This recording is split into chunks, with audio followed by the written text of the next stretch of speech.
அனைவருக்கும் வணக்கம்.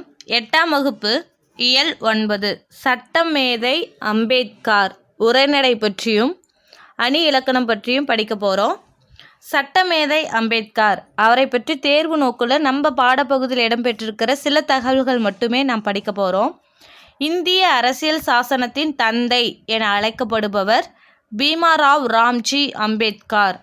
அவரை தான் BR அம்பேத்கர் அப்படின்னு சொல்வோம். பீமாராவ் ராம்ஜி அம்பேத்கர். இவர் எழுதிய நூல்கள் இந்தியாவின் தேசிய பங்கு வீதம், ரூபாய் பற்றிய பிரச்சனை, 2 ஆய்வு கட்டுரை எழுதியிருக்காரு. இவர் எழுதிய நூல்களில் புத்தரும் அவரின் தம்மாவும், இது அவர் எழுதிய நூல். புத்தரும் அவரின் தம்மாவும், மீதி 2 ஆய்வு கட்டுரைகள். சமாஜ் சமாத சங்கம் ஏற்படுத்தியிருக்கார். எதுக்குன்னா சமத்துவ சமுதாயம் அமைப்பதற்காக. சுதந்திர தொழிலாளர் கட்சி ஆரம்பிச்சிருக்கார். அரசியலமைப்பு சட்ட வரைவு குழு 7 பேர். இதற்கு தலைவராக இருந்தவர் டாக்டர் BR அம்பேத்கர். உறுப்பினர்கள் யார் யாருன்னா கோபால்சாமி, அல்லாடி கிருஷ்ணமூர்த்தி, KM முன்ஷி, சையத் முகமது சாதுல்லா, மாதவராவ், TP கைதான்.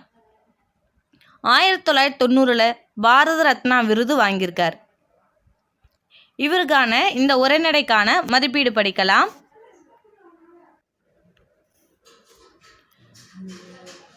இந்தியாவின் முதல் சட்ட அமைச்சர் அம்பேத்கர். Option B. பூனா ஒப்பந்தம் டேஸ் மாற்ற ஏற்படுத்தப்பட்டது. இரட்டை வாக்குரிமையை மாற்ற ஏற்படுத்தப்பட்டது. Option D. 3வது கேள்வி, சமத்துவ சமுதாயம் அமைய அம்பேத்கர் ஏற்படுத்திய இயக்கம் சமாஜ் சமாத சங்கம். Option A. அம்பேத்கரின் சமூக பணிகளை பாராட்டி இந்திய அரசு டேஸ் விருது வழங்கியது. பாரத ரத்னா 1990. கோடிட்ட இடத்தை நிரப்புக. புத்த சமயம் தொடர்பாக அம்பேத்கர் எழுதிய நூல் புத்தரும் அவரின் தம்மாவும். புத்தரும் அவரின் தம்மாவும். அம்பேத்கர் நிறுவிய அரசியல் கட்சியின் பெயர் சுதந்திர தொழிலாளர் கட்சி. சுதந்திர தொழிலாளர் கட்சி. பொருளாதார படிப்பிற்காக அம்பேத்கர் லண்டன் சென்றார். புத்த சமயம் தொடர்பாக அம்பேத்கர் எழுதிய நூல் புத்தரும் அவரின் தம்மாவும். அம்பேத்கர் நிறுவிய அரசியல் கட்சியின் பெயர் சுதந்திர தொழிலாளர் கட்சி. பொருளாதார படிப்பிற்காக அம்பேத்கர் லண்டன் சென்றார். அடுத்தது பாருங்க, அணி இலக்கணம். பிரிது மொழிதல் அணி. உவமையை மட்டும் கூறி அதன் மூலம் கூற வந்த கருத்தை உணர வைப்பது. எடுத்துக்காட்டு பாருங்களேன். கடலோடா கால்வல் நெடுந்தேர் கடலோடும் நாவாயும் ஓடா நிலத்து. விளக்கம், நிலத்தில் ஓடும் தேர் நீரில் ஓடாது, நீரில் ஓடும் கப்பல் நிலத்தில் ஓடாது. அவரவர் உரிய இடத்தில் இருந்தாலே வெற்றி பெற முடியும். உவமையை கூறி அதன் மூலம் கருத்தை உணர வைப்பது தான் பிரிது மொழிதல் அணி. வேற்றுமை அணி பாருங்க. 2 பொருட்களுக்கிடையே ஒற்றுமையை கூறி பிறகு வேறுபடுத்தி கூறுவது. தீயினால் சுட்ட புண் உள்ளாரும் ஆறாதே, நாவினால் சுட்டபடு.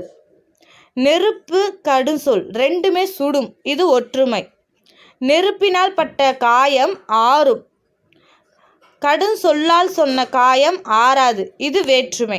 ஒற்றுமையை கூறி வேற்றுமைப்படுத்துவது வேற்றுமை அணி. இரட்டுற மொழிதல் அணி. ஒரு சொல் அல்லது தொடர் 2 பொருள்பட அமைவது. எடுத்துக்காட்டா, ஓடும் இருக்கும் அதனுள் வாய். அந்த செய்யுள்ள தேங்காயையும் நாயையும் ஒற்றுமைப்படுத்தி சொல்லியிருக்காங்க. அதாவது அந்த ஒரு சொல்லே தேங்காய்க்கு பொருந்தும் நாய்க்கு பொருந்தும். அதுதான் இரட்டுற மொழிதல் அணி. இப்போ இந்த இரட்டுற மொழிதல் அணியில் இருக்கிற மதிப்பீடு படிக்கலாம். பிரிது மொழிதல் அணியில் டேஸ் மட்டும் இடம்பெறும். Option A. உவமை. 2 பொருட்களுக்கிடையே உள்ள ஒற்றுமையும் வேற்றுமையும் கூறுவது. வேற்றுமை அணி. Option B. ஒரே செய்யுளை 2 பொருள்படும்படி பாடுவது. இரட்டுற மொழிதல். Option B. இரட்டுற மொழிதல் அணியின் வேறு பெயர் ஸ்லேடை. Option D.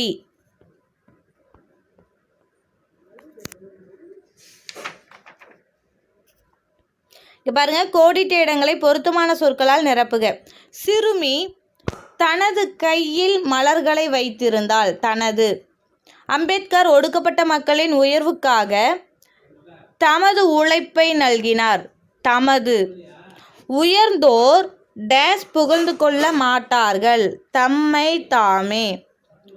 இவை டேஸ் எனக்கு பிடித்த நூல்கள். இவைதாம். குழந்தைகள் டேஸ் இயன்ற உதவிகளை பிறருக்கு செய்கின்றனர். தன்னால்.